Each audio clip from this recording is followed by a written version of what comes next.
พื้นที่ภาคกลางของอิสราเอลลักษณะอาจจะเป็นโดนคูเป็นภูมิสูงมีต้นไม้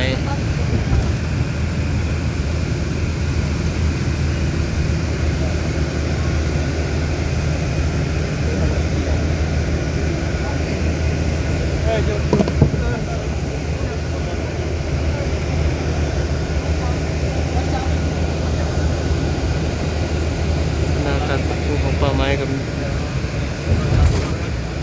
ไม้ฤดูหนาว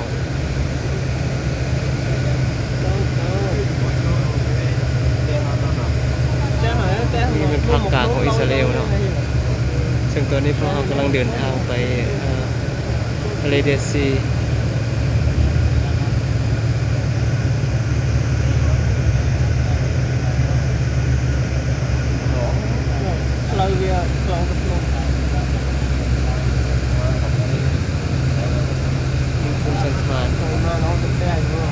ขนาดเป็น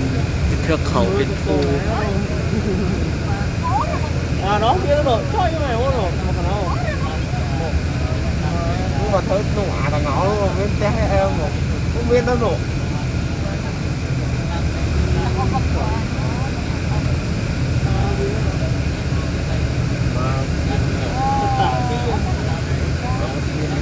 ในช่วงเดือนเก่าเนาะนี่คือมันซึ่งมีความคอยสันเป็นเนินภูสูง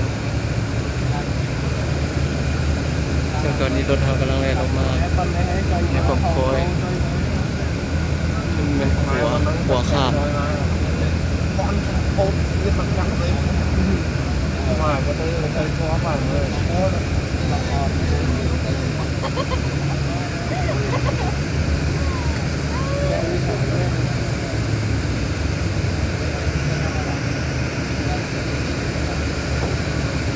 ซึ่งเพื่อนส่วนหลายก็ไม่ได้ตั้งถนนภู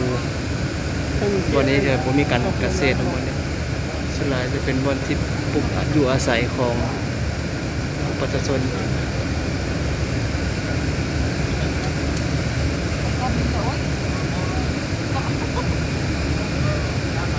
ดูสิ